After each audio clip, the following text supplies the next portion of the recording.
Hey everyone, welcome back. If Bumble is not showing matches or likes, even though you're actively swiping, this guide will help you fix it. First, make sure your internet connection is stable.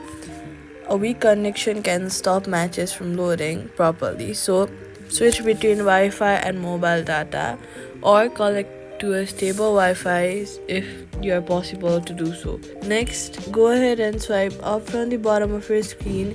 Look for Bumble and swipe the app completely and close it completely. Then reopen it to refresh your account data. Next, check if servers of Bumble are down by trying again after a few minutes. Sometimes matches don't appear instantly due to server delays. Now go to your phone settings, search for location, and make sure that you have turned on location services in your phone settings. Incorrect location access can prevent matches from appearing.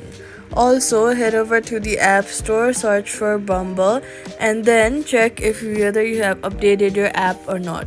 Update your app to latest version. If the issue continues, go ahead and log out of Bumble and then log back in using the same login method that you've used before. After refreshing the app and the location settings, matches usually start showing again, and that's it. Subscribe for more quick fixes.